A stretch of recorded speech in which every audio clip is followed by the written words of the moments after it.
Hi అండి, అందరికీ నమస్కారం. తెలుగు బోధన ఛానల్కి స్వాగతం అండి. మరి టెట్, డిఎస్సి అనేకమైనటువంటి కాంపిటేటివ్ ఎగ్జామ్స్ అన్నిటికీ కూడా తెలుగు పేపర్ కంపల్సరీ ఉంటుంది. తెలుగు బిట్స్ కంపల్సరీ చాలా ఇంపార్టెంట్ అండి. 100% వచ్చేటువంటి బిట్స్ మీకు ఇస్తున్నాను. ముందుగా మరి ఈ వీడియోలో సొంత వాక్యాల గురించి చెప్పుకుందామండి. సొంత వాక్యం ఇది 10th class Telugu text book మొదటి పాఠం అండి. దానశీలం అనే పాఠ్యభాగం నుండి సొంత వాక్యాలు మీకు చెప్తున్నాను.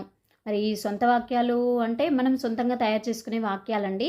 ఏవైనా కొన్ని పదాలు ఇస్తాడు, దాన్ని అర్థం తెలిస్తే దానికి అనుగుణంగా మనం సొంత వాక్యం తయారు చేసుకోవచ్చు. ఇక్కడ ఇస్తాను అంటే ఇక్కడ చూడండి, ఇక్కడ ఉన్న వాక్యాలే మనం రాయాల్సిన అవసరం లేదు. మన ఇక్కడ ఏమన్నాడు, మానధనులు అంటే అభిమానమే ధనముగా కలిగినటువంటి వారు అని అర్థం వస్తుంది. కానీ మానధనులే నిజమైనటువంటి కోటీశ్వరులు అన్నాడు.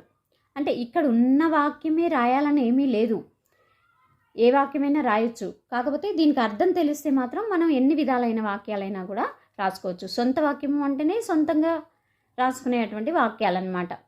ఇక్కడ ఏమన్నాడండి, మానధనులు అంటే అభిమానమే ధనముగా కలిగినటువంటి వారు అని అర్థం వస్తుంది. కానీ ఆ అర్థంతో వాక్యాన్ని రాయొద్దు.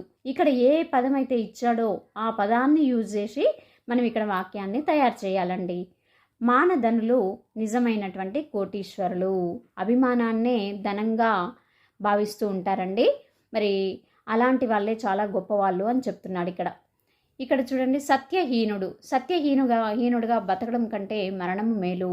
చాలామంది చూడండి, అబద్ధం అంటే ఏంటో నాకు తెలీదు అంటారు, కానీ పొద్దున్నేస్తే అబద్ధాలు ఆడుతూ ఉంటారు. అలా కాదు, ఇక్కడ ఏమంటున్నాడు, సత్యహీనుడిగా బ్రతకడం కంటే మరణం మేలు.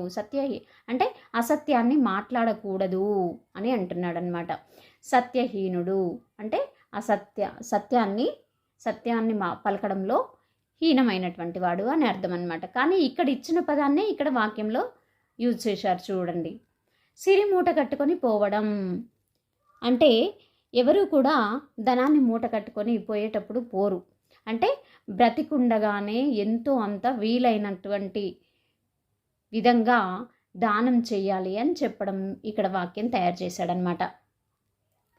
ఇక్కడ అభ్యాగతుడు అంటే స్వయంగా విష్ణుమూర్తి వంటి వాడని పెద్దలు అంటారు. అభ్యాగతుడు అంటే కరెక్ట్గా మనం పిలవకుండానే మన ఇంటికి సడన్గా వచ్చేటువంటి వాళ్ళనమాట.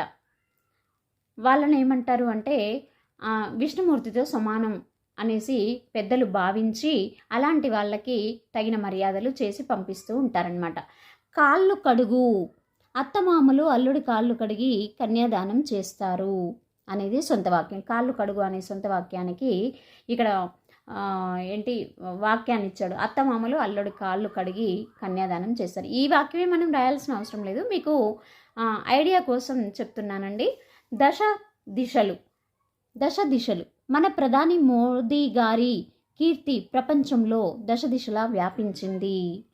ఇక లేదు అంటే మనకి ఏది ఇష్టమైనా కూడా ఆ వాక్యాన్ని తయారు చేసుకోవచ్చు. మన యొక్క పాఠశాల యొక్క కీర్తి దశ దిశలా వ్యాపించింది, అలా ఏదైనా రాసుకోవచ్చండి. మరి ఈ సొంత వాక్యాలు చాలా ఇంపార్టెంట్ సొంత వాక్యాలండి. తప్పకుండా మీరు వీటిని చదివి అర్థం చేసుకొని మీరు ఓన్గా సొంత వాక్యాలను తయారు చేసే విధంగా మీరు తయారు కండి. Please like, share, subscribe. Thank you.